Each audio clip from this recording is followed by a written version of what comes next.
4장 13절부터 26절까지 교독하고 마지막 절은 같이 읽겠습니다. 예수께서 대답하여 이르시되 이 물을 마시는 자마다 다시 목마르려니와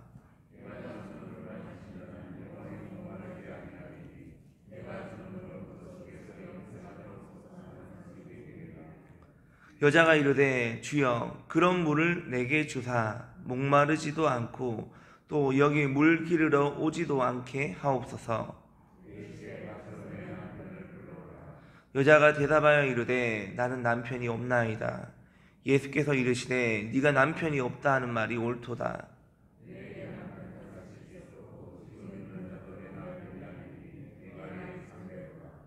여자가 이르되 주여 내가 보니 선지자로소이다.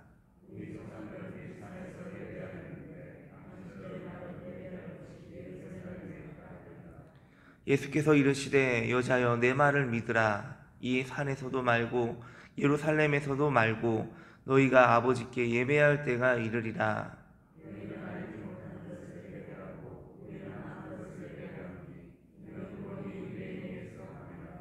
아버지께 참되게 예배하는 자들은 영과 진리로 예배할 때가 오나니 곧 이때라. 아버지께서는 자기에게 이렇게 예배하는 자들을 찾으시느니라.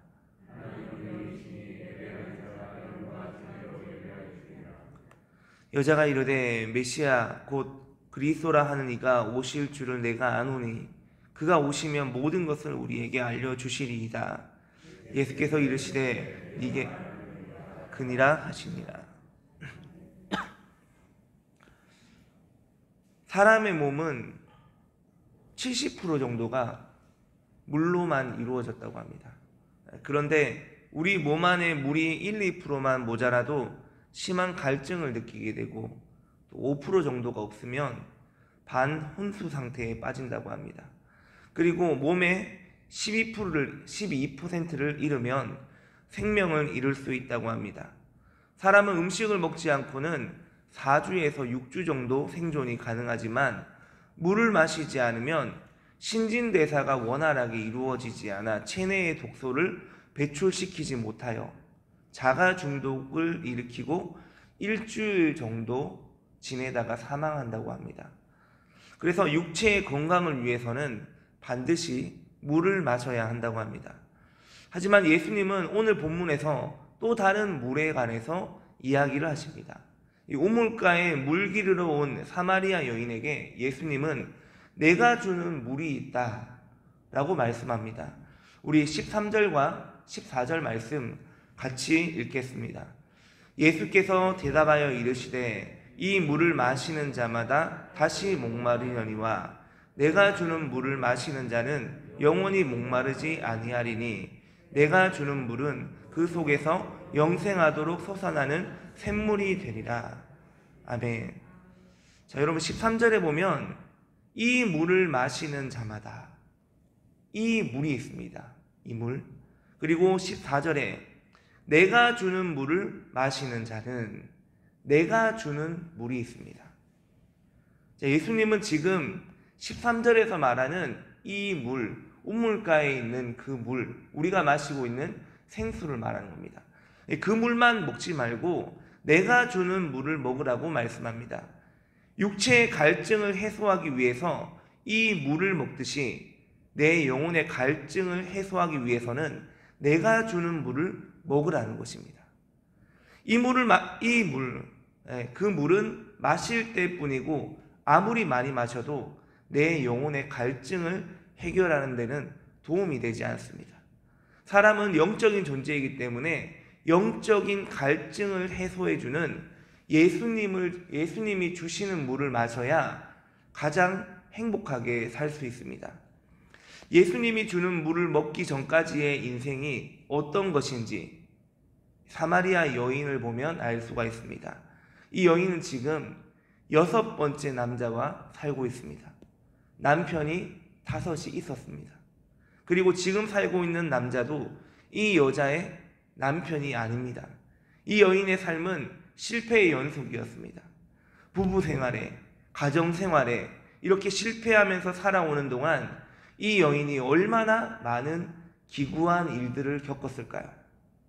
지나온 수년 동안 5명의 남자를 지나오면서 받았던 상처와 모욕감과 배신감, 과연 행복한 시간은 있었을까 하는 의문이 들 정도로 비참한 시간들이 아니었을까라는 것을 생각해 보았습니다.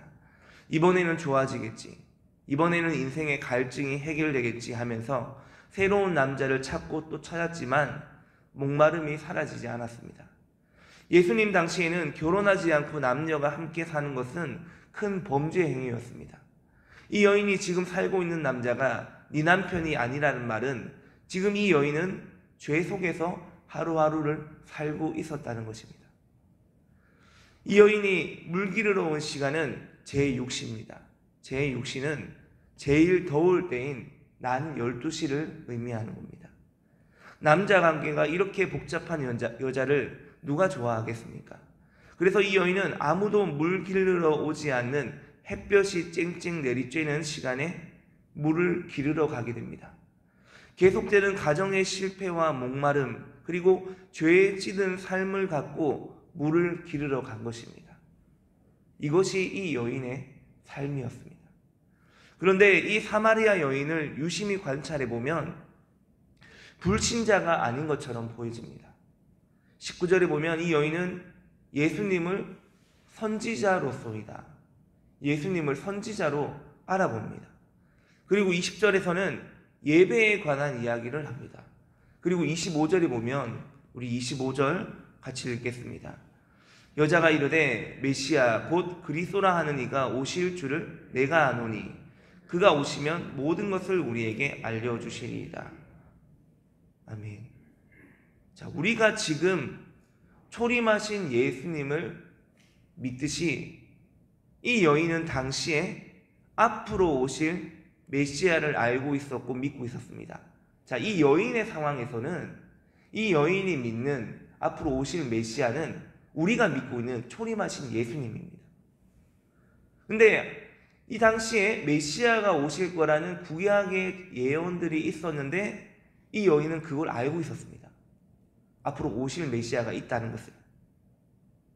그리스도라 하는 이가 오실 줄을 내가 아노니, 이 말은 오실 그분을 믿고 있었다는 겁니다. 다시 말하면 메시아를 알고 있었다는 것.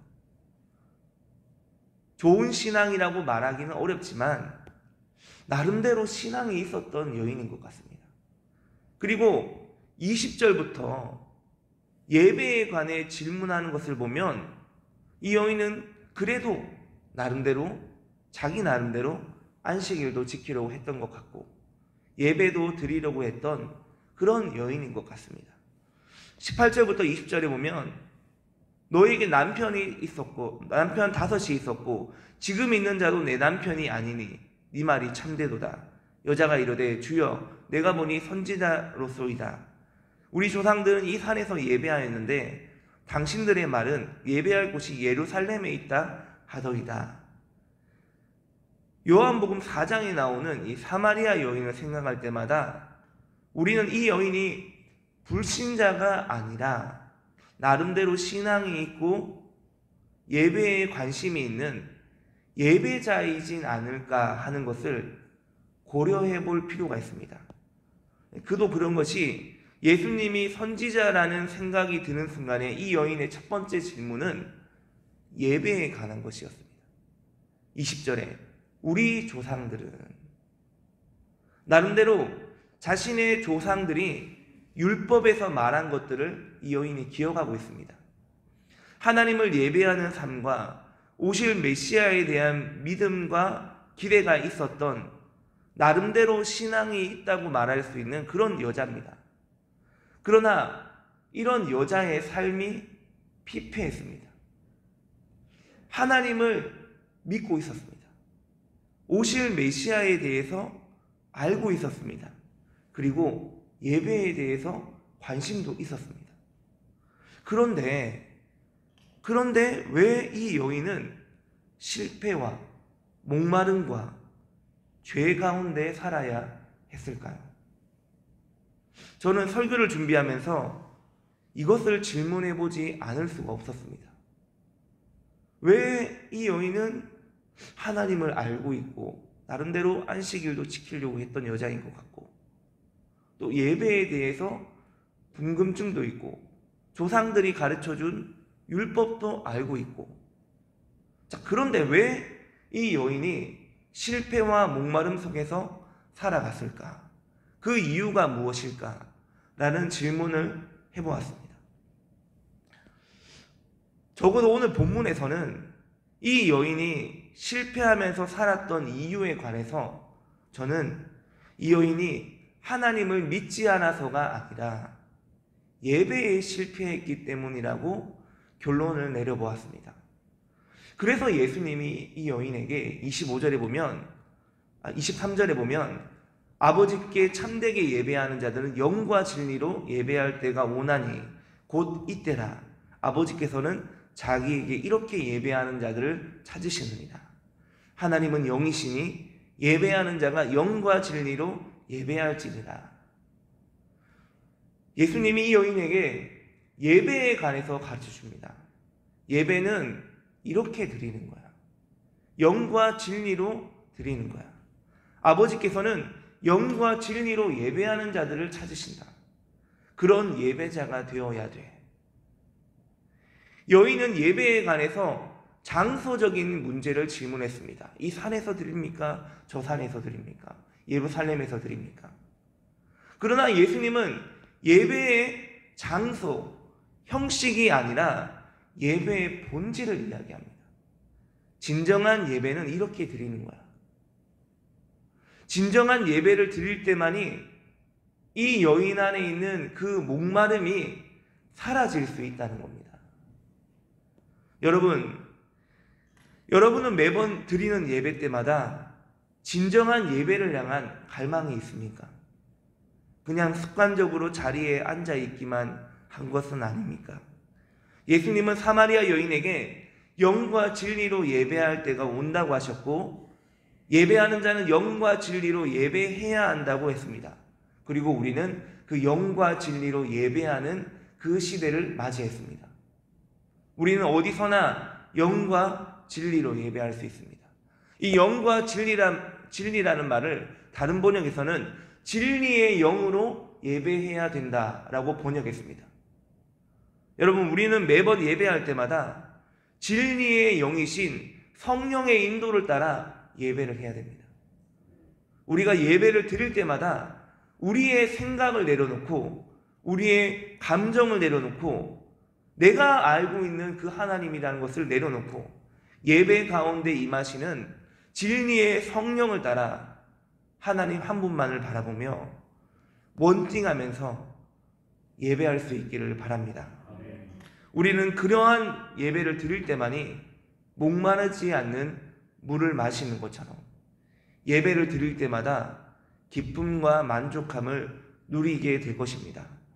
저와 여러분 모두가 하나님이 찾으시는 예배자가 되어 예배 때마다 부어주시는 하늘의 신령한 물을 저와 여러분 삶 가운데 가득하게 채워질 수 있는 그러한 예배를 우리가 하나님께 올려드릴 수 있기를 축원합니다. 함께 기도하겠습니다. 하나님, 오늘 이 새벽에 우리를 불러주셔서 감사드립니다.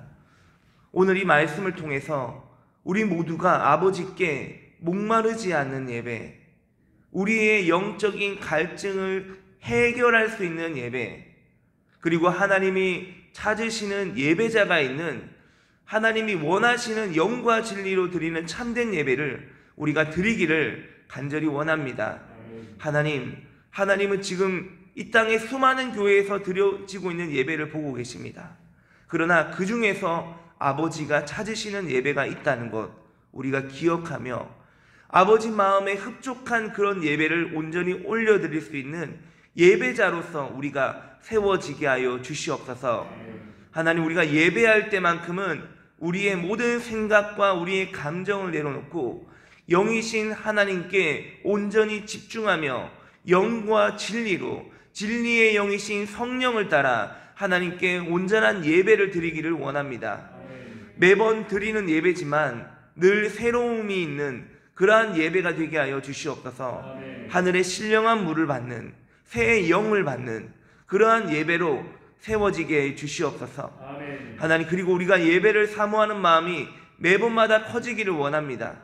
우리의 예배가 육적인 예배, 혼적인 예배를 넘어 영적인 예배로 하나님이 기뻐하시는 거룩한 예배를 드릴 수 있도록 우리의 예배 가운데 날마다 역사하여 주시고 날마다 우리를 인도하여 주시옵소서. 감사드리며 예수님 이름으로 기도드립니다. 아멘. 하늘에 계신 우리 아버지, 아버지의 이름을 거룩하게 하시며 아버지의 나라가 오게 하시며 아버지의 뜻이 하늘에서와 같이 땅에서도 이루어지게 하소서. 오늘 우리에게 일용할 양식을 주시고 우리가 우리에게 잘못한 사람을 용서하여 준 것 같이 우리 죄를 용서하여 주시고 우리를 시험에 빠지지 않게 하시고 악에서 구하소서. 나라와 권능과 영광이 영원히 아버지의 것입니다. 아멘. 오늘 이 새벽에 100번 헌금을 드리셨습니다. 공동체 기도는 새날